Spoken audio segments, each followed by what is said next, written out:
Okay. So to start off, we would like you to introduce yourself and just maybe say something about your background and stuff like that. Yeah, my name is Agnes Musau, and what do I say now? I'm a girl child who grew up in part of this place, part of Naivasha town, and in a slum of Naivasha town. It's a very dangerous slum. It's called Kihoto. At the age of 9, I was given away to work as a house girl, and I wished to go to school. I just wanted to go to school. I just wanted to be a kid. But that's not how the rich people, the people who wanted someone to take care of their children, saw me. So they saw me as a house girl, as a housemaid. And life was not easy to me. It's something that not someone cannot wish any child to go through. And at the age of 14, 13 and a half, we moved out from the town to a village just across there, where we got a house. We were given a house by someone, which someone had constructed it and left it. So there now we started again working in the farms with my mom to provide for my sibling and my mom. And I wanted to go to school. My mom took me back to school at the age of going to 14. And remember now, because I didn't qualify to the higher classes, so I go to class 3, I remember. And I was past that age of going to class 3. So when something happened to that class, the teacher was like, it's this big woman, that's the name. And yeah, it made me go through a lot. And again, I just went to school, I think, for 2 years and left the school again and started supporting my mom. And I went through a lot. And at the age of 16, I had a baby because my mom had a lot of stress. So I don't remember one day sitting and talking with my mom, anything. You can't ask her any questions. She was always bitter. And from there now, I think my life changed from, I don't know, to hell. I can call it that. And yeah, that's where, in short, I was be able to land to Kibera slum at the age of 17. I had a baby with me, and I went there thinking that Nairobi is a place where I can get maybe a good job and take care of my baby. I didn't know Kibera was a slum and that big. And reaching there, it was another hell also. Now it's like moving from fire. It has burnt you your hand, and then you jump to the liver, which is froze usually, and it froze with you and takes you away.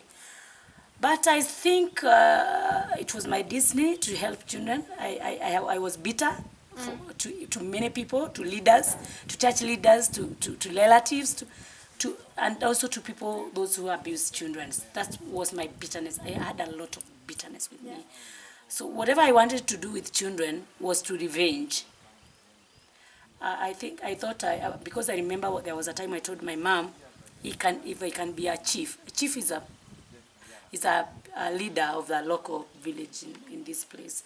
Now, and they walk, here in the village, they walk with a walking stick, so for them to be recognized. Okay. And I was saying, if I can be a chief, I can walk around and beating those men who are taking alcohol and not taking care of their children. Yeah.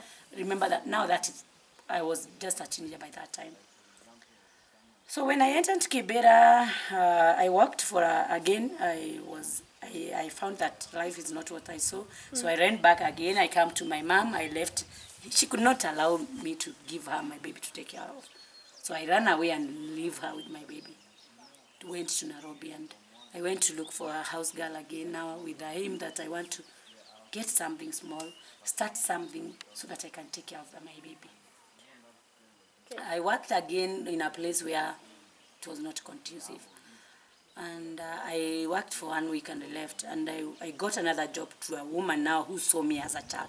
This time I was around 17 and a half. But okay. I was very tiny, remember, because I didn't grow well because of the the environment, the workload. I don't know where this body came from. In fact, up to 2008, 7, I was very tiny. So this woman was feeling pity for me. So she could tell me, after when you finish doing this, go inside and study with my children. Let them show you what when they are doing their homework. Yeah. That's when I enjoyed my life. And after one year, I grew now, and the husband now started wanting to abuse me, and I didn't want to bring any trouble to their family, so I ran away. And I had saved something, so I went and started selling vegetable in Kibera. Okay. And that's how I came close to this girls who have been abused.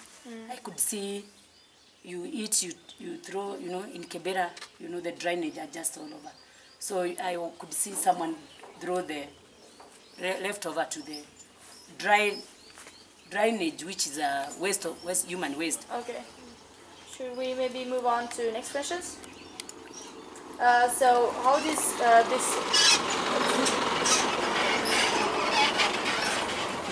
how did this start, the whole building a farm, and when did it start?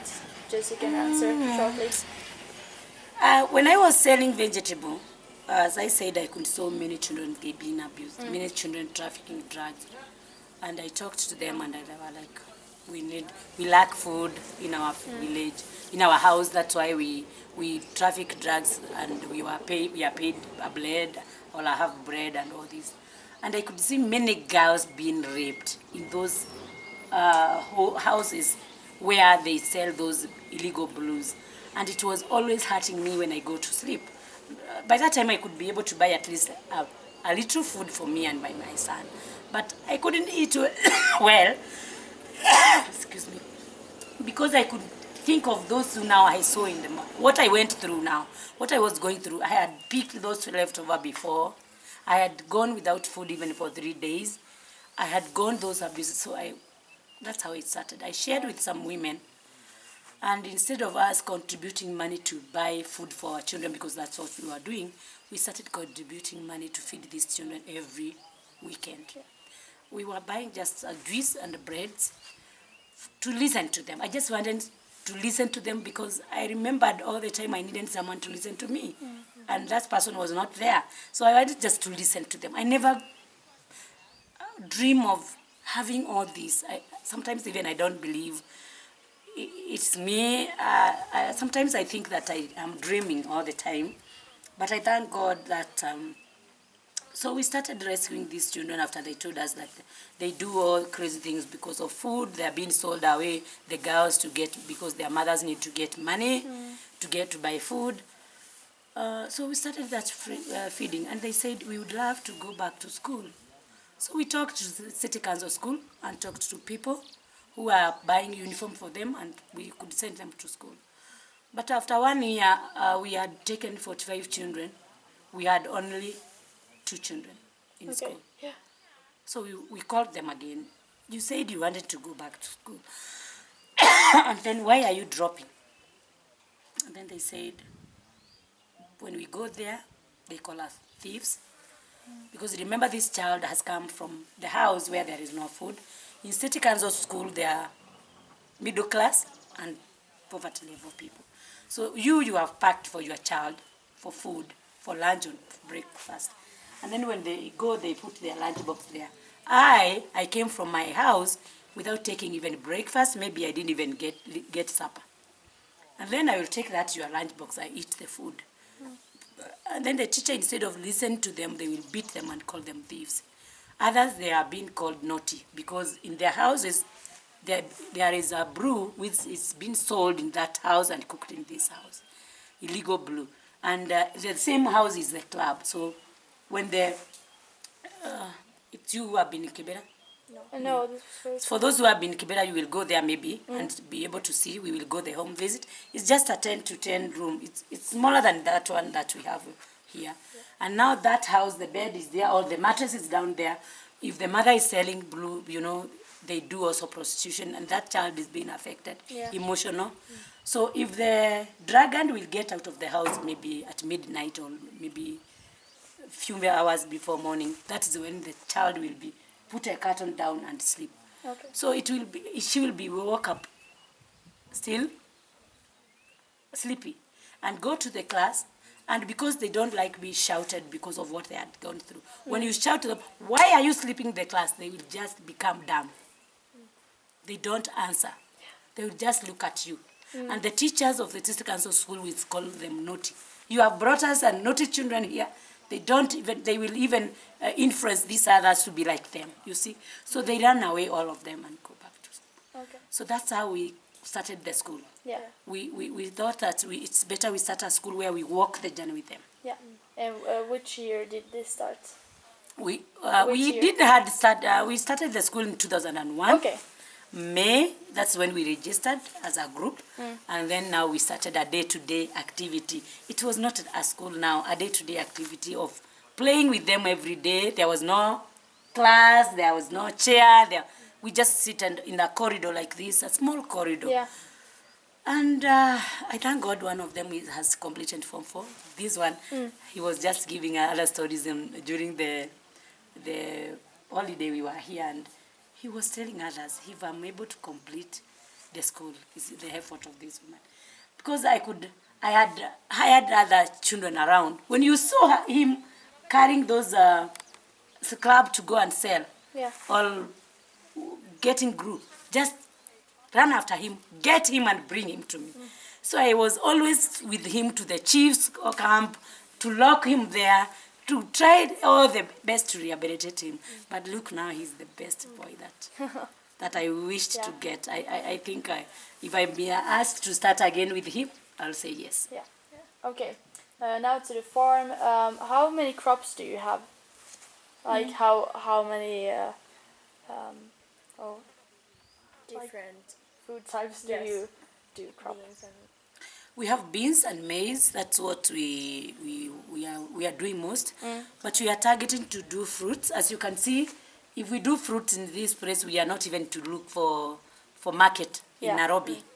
The place has no fruits, so we will just get the market from here. Okay. And the beans will be consumed by our children in Kibera. We will forget about hustling on food all the time, and many of the children in Kibera are going to benefit on that.